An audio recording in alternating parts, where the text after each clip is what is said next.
నిన్నటికి నిన్న ముఖ్యమంత్రి గారి సొంత ఊరు కొండారెడ్డిపల్లిలో ఇద్దరు మహిళా జర్నలిస్టులు ఏమడిగినారు? పోయి వాళ్ళు ముఖ్యమంత్రిని బూతులు తిట్టినరా?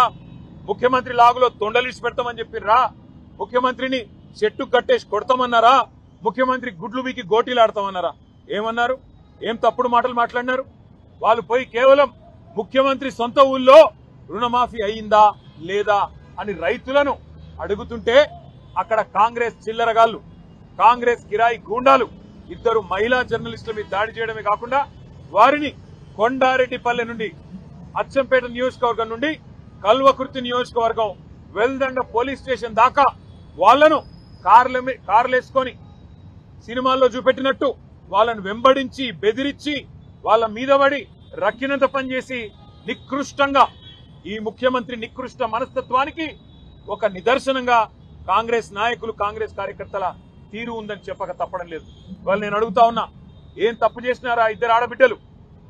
వాళ్ళిద్దరికీ ఇవాళ ముఖ్యమంత్రి గారికి క్షమాపణ చెప్పాలా?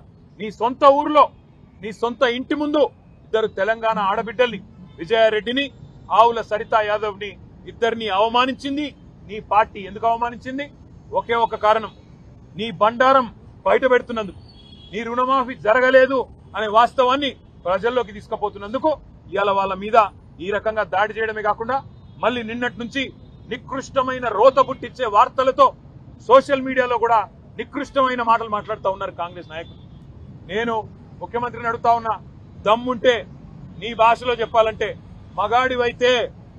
మగాడివైతే ఊళ్ళల్లోకి రా, సెక్యూరిటీ లేకుండా రా, పోలీస్ బలగాలను అడ్డం పెట్టుకొని కాదు, బ్యాంక్ అధికారులను అడ్డం పెట్టుకొని కాదు, వ్యవసాయ అధికారులను అడ్డం పెట్టుకొని కాదు, మేము కూడా వస్తాం, నువ్వు కూడా రా.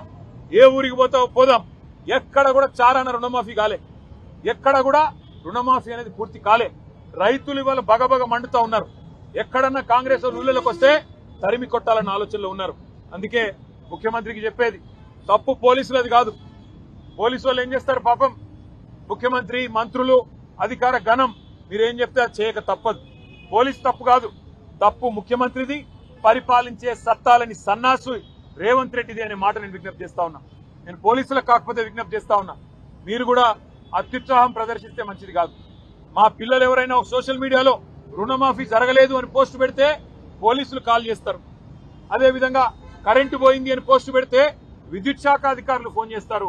ఈ రకమైన అత్యుత్సాహం మంచిది కాదు. దయచేసి సంయమనం పాటించండి. అధికారం ఎవడు అబ్బసొత్తు కాదు.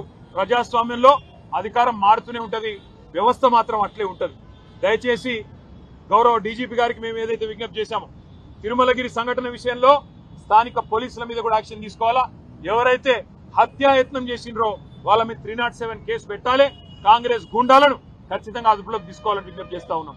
అదేవిధంగా ఇద్దరు జర్నలిస్టుల మీద ఏ దాడైతే ఇవాళ చేయడం జరిగిందో నిన్న కొండారెడ్డిపల్లిలో ముఖ్యమంత్రి గారి సొంత ఊళ్ళో, దానికి తప్పకుండా ముఖ్యమంత్రికి క్షమాపణ చెప్పడమే కాకుండా దాడి చేసిన గుండాలను వెంటనే అరెస్ట్ చేయాలని చెప్పి కూడా మేము డిమాండ్ చేస్తా ఉన్నాం. జర్నలిస్టులకే రక్షణ లేకపోతే ఈ రాష్ట్రంలో మరి మిగతా వాళ్ళ పరిస్థితి ఏందో ఆలోచించాలని చెప్పి కూడా కోరుతా ఉన్నాం.